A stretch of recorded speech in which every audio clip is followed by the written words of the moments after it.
All right, let's get this started. It is Thursday, April 16th, and I have the pleasure of having on Matt Bourke. Matt is a flag footballer based in Wales in the UK. He is I think, a defensive back and a wide receiver for the Cardiff Hurricanes.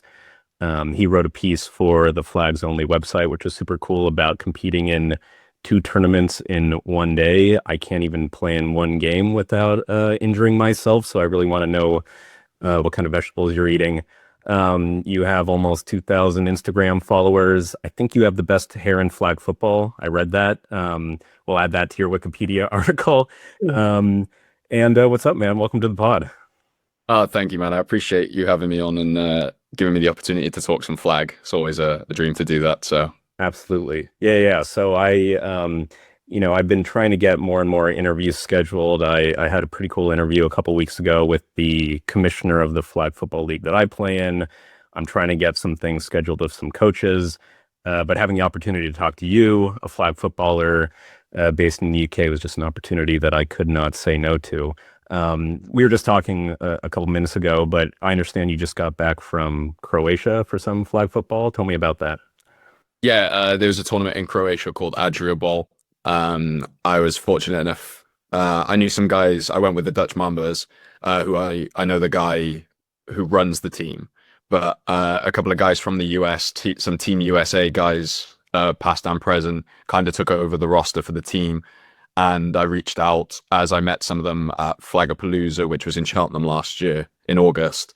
Got to play them, got along with them, and reached out and said, "Hey, if you guys would entertain the idea of me joining you on this trip, then I'd be down." And thankfully, they were happy with what they saw when I played against them, and they said yes. So yeah, just come back from there. Now, one of the biggest challenges with that tournament is the travel. Um, Yep.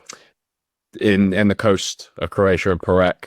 Unless you get lucky enough to get out of Pula, which is 45 minutes from the site, you either have a choice of Zagreb or Venice, which is a 3-hour drive no matter which way you look at it. So that's quite a task when you're playing a 2-day tournament. But weather held, beautiful sights, and one opportunity to play with some talented guys, like learning sort of a different style, if you will. And obviously playing with someone like Lulu, who's currently on the USA 24. Opportunities like that for myself is just like dreamland. Yeah. It's so amazing to learn from him, the experience that the guys have, and everything they've been through, and then learn their side of things. Yeah. Yeah. Just out of curiosity. So I'm based in the States. I see you have a New York Giants flag up in the back. We can talk about that. But I've always been impressed with like people. So people in Europe, they can get to different countries. It's just like a bus ride, basically, like 2-hour flight, 3-hour. How long did it take you to get to Croatia? Is that the furthest you've gone for a flag football event or tourney? Yes, I think so. I think it Okay. is. So I have two airports near me. Still in Wales, Cardiff, and the other one's just over the bridge in England, in Bristol. They're both about 45 minutes away. Yeah. So whichever I can get the better deal for, I do that. But this time, but there's also like not so far in, like London is only 2-3 hours, and the best flight for me, or cheapest, I suppose, because obviously, as much as we love playing this game and obviously want to go to as much as we can, there's obviously the financial aspect and the realism of it all. So the cheapest flights were from London Stansted, which is 3 hours from me. Thankfully, I've got a friend over there, Coops. So it was 3 hours to get to Stansted, basically. Yeah. Land in Venice, Marco Polo, and then 3 hours to get to Croatia to our Airbnb. So Wow. 6 hours. Okay. Okay. Wow. Quite the travel. Yeah. I mean, I am curious, just to like really jump into this, Matt, given I see the American football stuff in the background and everything, like I really want to know, again, like thinking about like all the footballers I've talked to out here, flag footballers, obviously we grew up with American football, just kind of like baked into our daily life. And Thanksgiving, you sit around and you watch football. It's just kind of like who we are, really. And so I would love to know how you over there in the Wales, like how you really got into this, like what happened, like how did you get involved in flag football truly? So, me and one of my best friends at the time in college, he played rugby, I played football or soccer. And it was deep rooted since we were kids. But when you've two people who play sports, you want to play together and win together. That's the dream, right? Always, it's one thing to win, but to win with like your best friends, if you're both athletes and talented at a certain level, you want to be there with them. So like I say, he was rugby, I was football, soccer, and we were trying to find the middle ground, find where we could meet and do that to make that happen. And it just didn't take on either side. So we kind of were like, not searching as much, kind of gave up and were like, well, what do we do? And then I ended up going over his house one time and before we were going on a night out, and he was playing Madden on the PlayStation. And he was like, oh, you play the Ultimate Team modes, because I used to be so into FIFA Ultimate Team. And I said, oh, yeah, I'll give that a go then, because it's an Ultimate Team game mode. I'll play that. So then I went home. I started researching the NFL. I remember being stood in my living room, typing NFL top moments, and I see Odell's catch. And it just blew my mind that that was a sport. Like, you were able to do that. So all of a sudden, that was like, okay, we can give this a go, because as you know, in American football, you can be any, every shape and size. There's positions, variables, and my friend Ben is 6'2", 6'3", and ended up playing D end. So we went looking for the contact team. There's only one in Wales outside of the two uni teams, the South Wales Warriors. So we ended up going to there, and that was kind of the start of American football for me. Then was going into those camps, putting on the pads, playing.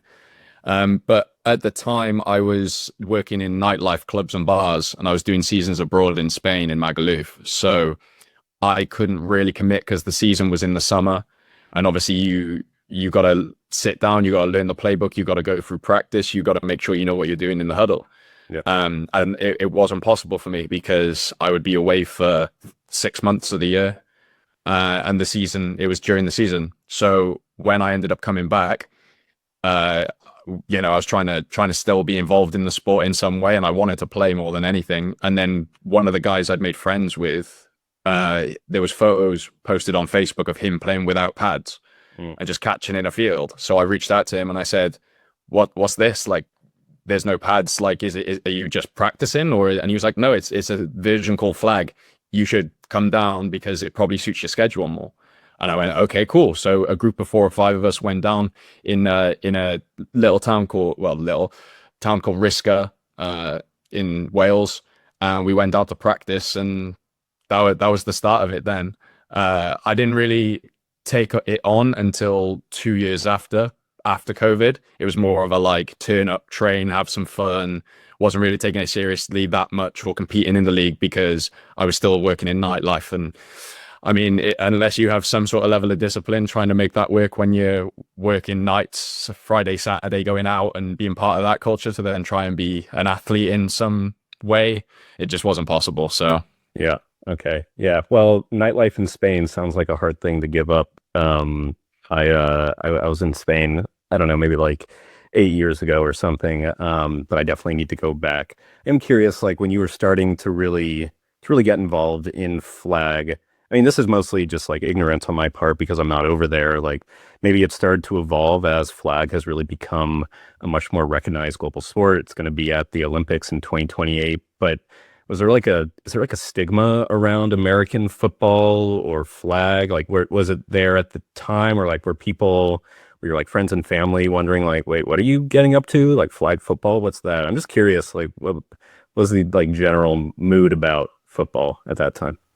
yeah, it's kind of like a lack of an awareness, really. Like, people don't quite understand what it is you're doing, because they've probably come across something in the past that they know as American football, but have really no understanding. I mean, even to this day, some of my family still don't have a clue what I do. They just see me up to something and it looks good, and they're just happy for me. And some people don't, they're into their sport, but it's just one sport too many for them to be a part of. So yeah. The one thing I will say, my mum much prefers me playing Flag over contact.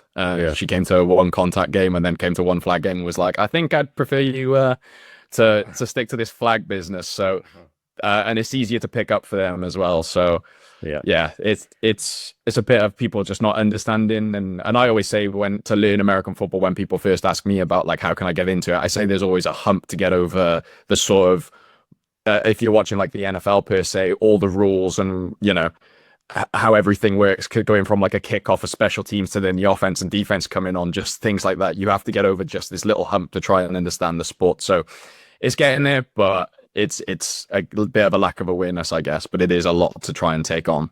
Yeah, I mean, and like realistically, that's not that different than what you encounter even over here in the States because like I'll even run into people who know nothing about regular gridiron football and they'll say like it's just boring. Like people line up the line and then run into each other and fall down. Like I don't understand the rules. Like I'm not into it. And you kind of run into the same issue with trying to explain flag to people. And you mentioned Odell Beckham, and you also talked about, kind of how flag football enables people like different sizes, different talents to compete. Did you watch the Fanatics Flag Football Classic with the NFL versus the USA guys, or did you see highlights? Yeah, I watched it live. Yeah, I was I'd say a bit of chaos, like just taunting and having a bit of fun in the YouTube section, a bit of promotion for myself, but also to chat to people because there was people that I knew that I played flag with at tournaments in the chat, and there was a load of obviously NFL, just base American football NFL fans in there. So it was nice to just dice it up and talk to a few people on there. Yeah, I mean, were you obviously like Odell had another sick catch, but like were you surprised at all? Like so I'm embarrassed to say that I think like I myself started to believe very fully in like, okay, the NFL guys are here, like they're gonna really show up. And they just got smoked. Like it wasn't even close. And I think it really underscored the reality that like contact football with flag with pads and everything is just a different sport than flag. And like you look at, I've talked about this, elsewhere. But you like look at the build of these players and it's just totally different. And for me, like seeing how flag football enables just different people of all different stripes, to come in and play and be competitive, I think is really, really cool. But I am curious if you were at all surprised being a flag baller yourself. No, I wouldn't say so. Yeah. Having gone up against some Team USA guys in the past and just seeing the way they play the game and how they move, I think there is a world where because the lineup they selected for the Fanatics event is obviously some of the greatest of all time players in their position. You've got your Luke Kuechly's, your Von Millers, playing the position because of the jersey sales, and obviously they are Fanatics signed athletes. I think there is a world, especially recently in the last 2 or 3 years, where players in the NFL, when they're getting drafted, before they've gone even to college, they've got flag football highlights, and they understand the game that way. But with the selection they did put out there, like we saw with like we said about Odell's catch, I thought D-Hop did really well, and I was really surprised that they didn't throw it up a bit more to try and compete with the high, especially with the talent they had and the way obviously they play in the NFL. And I thought Joe Burrow and Jaden Daniels were starting to get it towards the end when they were doing the 2 QB stuff, and Daniels realized he could run and how awkward of an angle that is for a DB to take. Yeah. But in terms of being surprised, not really. But that doesn't also take away the fact that I think if a few of the right players spent some real time on it, I don't think there would have been that much of a gap. But the USA guys just know all the little flicks and tricks to win a game of flag football. Yeah, yeah. I mean, do you like heading into the Olympics? I know there's Dusseldorf coming up for IFAF, and then there's the Olympics in 2028. Are you in touch with Team Great Britain at all? Do you know any of the folks over involved in that? And like, what's that looking like? Yeah, I'm fortunate to be in and around those guys all the time. Yeah. Whether that's in my own camp with Cardiff, there's 2 or 3 guys that are part of the roster or the selection at this point in time, and the current head coach and assistant coach used to be on Cardiff as well. That were close friends of mine, or still are, I suppose, but like mentors of mine that I used to go to when was in my development at those times of the year. They got a good group there. Yeah, I'm excited to see what they were able to do. I think with what happened last year with them getting 4th in the Euros, considering the time frame they had to turn it around and circumstances that was at the time, I think it's a good indictment in where that program's heading. And I trust the guys. I might be biased, but I believe in what they're doing. Yeah, well, I'm gonna root for Team USA. No offense, but it'll be exciting to watch. I mean, and to your, one of the interesting things about this, and I know this was a big part of the Fanatics conversation, is that a lot of the Team USA guys, I mean, me, I assume you also, we have real day jobs. Like we can't use flag football yet as a source of true income. I think that's changing really, really fast. I'm sure you've heard about, the NFL is teaming up with folks to launch pro leagues next year ahead of the Olympics. I'm curious, like from your perspective, are folks starting to see this as a viable path? Like there's a ton happening in the States with the youth pipeline, high school, college scholarships, like all this stuff. And maybe, I'm too old, not probably, I am too old at this point. Like back in the day, I would have loved to have had the opportunity to play flag seriously and get a scholarship, and all of that. To even have that chance, I think is really, really cool. Are you like, from your perspective, are you seeing this as like really becoming a viable path for athletes? Because from my vantage point, this is happening right now. I'm just curious what you think about that.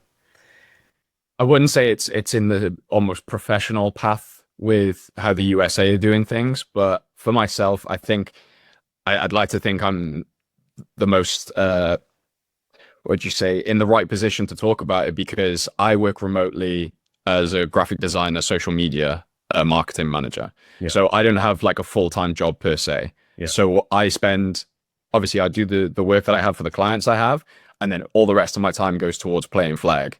Yeah. The world that I'm currently in and developing with, and sort of the momentum we're gaining, I think content creation for flag football is on its way. Especially over here, there's a few bunch of us that are making it work. If the NFL wants to come and bring us a pro league here, then that would be amazing, and obviously help a load of us out. But I think maybe we're a few years away from having something like that, given sort of the level, as opposed to obviously in the US, you have guys all over the place that can play flag. It would make sense to do that, especially as a pipeline for Team USA. Yeah. But over here, more so in the Europe side, I think you would find the value or financial side more in content creation and the personalities. We're a bit more behind, obviously, because it's not our main sport. So we're just going through the motions of sort of any company, any sport, growth of anything, where the personalities and the people creating content are kind of leading the way at this point in time. So Yeah. there has been a few sponsorships of people with contact with the Union Jack Classic coming in. So that would kind of be the stages where we're at, where people will start to get picked up and looked at. Yeah, I mean, but it's almost like a silver lining that, like, okay, on the one hand, like there's no infrastructure right now, and maybe like the demand is still small-ish, but it's really cool, at least to me. And this is like one of the reasons I'm doing this. Again, like I have a real job, and I'm doing this entirely as just a passion project, is that like we are getting in on the ground floor, right? Like there is, like to your point, like it's people don't accept it really at that level yet as a sport, but like you're getting in at the beginning. And I think that's a really cool opportunity. I think that's a silver lining of being like, okay, like there isn't the total infrastructure there, but we're getting in now, which I think is really cool. And I think I'm going to have to talk to you about graphic design, because my website, I'm trying my best here. I have the logo and everything, but I think we're going to have to talk, because your YouTube videos, they're sick. You have a great Instagram presence. So you're doing something right. So we're going to need to maybe talk offline about that. That sounds good to me. Anything to help out and grow anything to do with flag, like I'm all about it. The sport has kind of just changed my life. As you can probably assume from me saying about nightlife to now, it's been a complete 180 or change of the spectrum of what I've done with myself. So anything to just be part of it and help grow, improve the game, and talk about things, talk about the stories. That's what I'm about. So Yeah. anytime. Yeah, well, I mean, speaking of stories, it's a good segue, because I want to talk to you. I know we have the written piece that you did, which was awesome. And I'm always encouraging people. Like I love social media and videos, but I also like reading real words on a page or a screen. So I'm going to encourage people to go read what you wrote. But in the meantime, for those of us who don't have the time to read anything, I want to talk about the two tournaments in one day, because again, I said I can play in one half of one game and my calves are shut. So I'd love to hear about that. I know it kind of started as a joke. So walk me through the two tourneys one day. So just for a bit of the background context, Yeah. there's obviously the main tournaments in Europe, the biggest ones. Obviously, I just did Adria, but there's other ones coming up: King Bowl, Copenhagen Bowl, formerly Sportmonde, and Big Bowl in the Netherlands, Germany, and Denmark, respectively.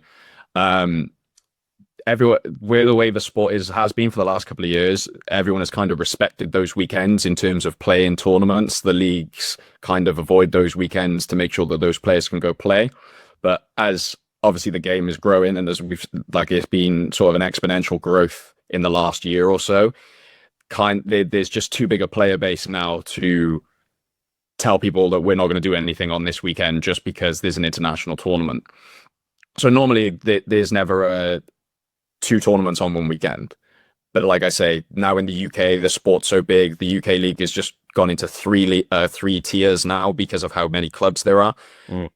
It was the first time that had happened. There was two preseason tournaments that got dropped on the same day. And we have a flag football pickup Discord for European teams for every single tournament to help players that want to go to tournaments but don't have a team, and teams that need players, and so on. So, that topic gets brought up because the one team announced that in the south, in Aylesbury, they were hosting their second rendition of their tournament, and then at the same time a team in Lincoln in the north announced that they were hosting their tournament, and it lined up on the same day. And someone just straight away in the comments went, wow, wouldn't that be funny if someone did two in the same day? And without hesitation, my name got brought up. Like, I got tagged so many times being like, if anyone's going to do it, it's going to be me. And well, wait, why? Like, what? Why? Do you have a reputation of I'm just doing things? Yeah. I kind of, the spontaneity of everything just kind of is my thing. It's the excitement of it, just doing something, the stories, the experiences. That's kind of what I chase more than anything. Yeah. And the travel doesn't bother me at all, especially for fun or a good cause. Yeah. So as soon as it was kind of tagged, I didn't really need any encouragement. I'd like to say that someone like kind of put me into it, but it was straight away, like, it was burning in the back of my mind already. So I had to sort of put plans into motion. For with that though, I didn't want it to just be something that I did and there was no documentation of it. I didn't want it to just be a story that got told at game days or just like a funny ha-ha that would fade out or just get brought up once a year at a tournament when I appeared at, and people said, oh, you did that thing, didn't you? And I'd be like, yeah. So I needed to make sure I was doing it right. And in February, I was playing in Scotland in Flag of New Year, and I was seeing some of my Irish teammates, and they had a videographer, photographer with them. So we just struck up a conversation, and I said, hey, would you be interested in this? And he said, yeah, absolutely. That sounds like a load of fun. So I was like, cool, that's one thing. And then I had to find the teams then. And I'm fortunate that I have people around me, again, people already tagging me to do it. There's a team in both tournaments that I'm really good friends with that both offered the spot for that exact purpose, just for me to do what I was going to do. So what I wanted to do, and you can have the plan and you can say like, oh, this is what I want to do, but in terms of realistically like getting it all planned and saying, yeah, I'm with this team for this tournament, this is how I'm going to get over to the next one, and then it's all going to get captured this way. All of a sudden it started actually coming to life, and I was like, well, we're this far in now, if it's all ready and planned, let's do it. Yeah. You mentioned earlier about like practice and learning the plays and everything. You haven't played with these teams before, right? I think Flag and Ball Z, which I love because I was a Dragon Ball Z fan back in 5th grade, so I respect that name. But like, did they send you the play sheets and stuff? No. I've played with both quarterbacks before. Yeah. But in terms of playbooks, I hadn't really been part of their playbook. But just the way I guess I just get lucky that people like to play with me, and my ability on offense, that they trust me to just run their plays how they want and allow me to do that. Because the base of it was for me in the execution was I just wanted to make sure I ended up at both tournaments for the bit and then hopefully score. So even if I played a bit part, I didn't want to take game time off anyone. I just wanted to do it for the bit and just say I did both tournaments. So they both knew what I was doing going into it. And I was just happy that they were so encouraging about it. They weren't like just saying, oh, we want you to play. They were like, we want you to achieve this goal. Yeah. No, that's awesome. I mean, that's something I love about the flag football community, is just how supportive everyone is, and like we're all competitive, um, but it's all good vibes. Would you would you do it again? Like now that you did it for the plot, and you have the video log, what do you think? One more time? I think if the events hadn't transpired the way they had, with how much success, like not only scoring in both tournaments and like the game I played the first tournament with Flag and Ball Z, I think I scored 2 times and 2 XPs and had such a great time with some people that are my teammates actually with Cardiff and some of my close friends, and then heading up to Lincoln and winning that, and then getting the sort of MVP final of that, and then hearing about the boys back at home winning it as well. Yeah. If I hadn't have done it before, it probably like done it like that, I think it would have been more plausible to say like I'm going to do it again, but this time I'm going to do it better. I just think that whatever I try and do, if I try and do it again, anything will just fall flat from the success that I had on that day. Yeah. Yeah. I feel like maybe you're going to be chasing that high for the rest of your life because that was such a cool thing you did. And I also think there's some like real poetic beauty in the fact that you documented it. You said you didn't want it just to be a thing you did and talked about, but actually something you documented because you said that you got hooked into, American football, flag football because of an Odell Beckham highlight. And here you are creating really cool content. And you never know, there might be a 15-year-old, 12-year-old, or whoever is going to watch your video and be like, flag is it. And maybe they'll be competing at the Olympics in 2036 or something. Like we just don't know. That's the absolute. That's the aim. That's the dream. I was after Adria when we got back to Venice. I was chilling with one of my good friends, Finn Kearns, who's one of the Irish national team receivers, and we were talking about each other's mission statement, and it's simply about that. Yeah. It's about growing the game in our respective countries, and if we can help or inspire one person to do that or excite them. Because for me, like I said about that process of how it took me all the way to flag. It was trying to find something with my mate as a sport, and then we had to find a PlayStation game, and then we had to try and get in contact with a contact team, and then through the contact team I ended up finding the flag team. I want to cut that middleman out. I just want to grow the game in such a way, not to force people and say like, you have to play this sport, you have to understand American football. That's not what I'm about at all. I want the accessibility for people to just, when they have their options of trying to work out what they want to do in sport and in life, to not have to go through the mess and go through the weeds to just find the sport.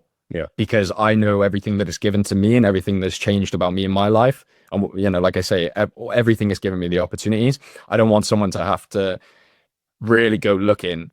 I want it to be one of those options where you look across all the sports, like, what do you want to try? What do you want to play? That it's just one of those options on the table that someone gets to just look at. Yeah. Yeah. I love that. That's like such a great message. And it's actually a perfect segue into how I want to close this. And that's just, for folks who, kids, for teenagers, for folks who are just trying to get involved for the first time, and maybe they're intimidated about, getting involved in a sport in a community that they're not familiar with. What would you recommend to, maybe people based in the UK or just even broader? Like, how do you get involved in flag? What's the best way to start? It's still in a point of infancy where it's relying on people who are passionate, but it's about going, looking and searching and try and find those people. And if you can find someone near enough you and get involved, then it'll open up everything for you. Yeah. I just think the way the levels in sport which we play, like I've had people reach out to me about playing abroad and internationally, and how do you get ready for that? And it's just about being patient and just evolving yourself and getting to know people and networking. I think just be active in the space. There's not as we said, there's not a structure, there's not a fine line or direction of how you can get to where you want to be. But if you're willing enough to give it a chance, you'll definitely find yourself in the right spot. There is enough people out there trying to grow the sport, encourage people playing. There's people creating independent leagues, all these game days that are appearing. Just go looking, and people are more than welcome in. This is an unbelievable community here in the UK. Like I say, there's people that you could have the sport here and have people that are all just relying on people outside of the UK to do things for them to go to. Like, it could get so stale here in the UK, but we're fortunate enough that we got people that are so keen in and driven to make this happen that it shouldn't be too hard now to just find somewhere to be and partake and get involved. I love that. I love that. Yeah. Well, Matt, like, I love your story. I love how passionate you are. I really appreciate you coming on. I've been to London and Liverpool. Never Wales though, so I'm gonna add that to the list. Maybe we can get a pint. If you're ever out in New York, let me know. I want to talk to you more, like I said, offline about some of your graphic design and all of that because I need some help. But I really appreciate you hopping on with me. You can find Matt on Instagram, on YouTube. You can see the vlog from his two tourneys in one day. But really appreciate you hopping on now. No, thank you for giving me the opportunity to speak to you on the platform. It means a lot to me to just back me and be able to speak my story. So thank you for that. Appreciate the time. All right, Matt. Thank you. All right. Appreciate you. Bye.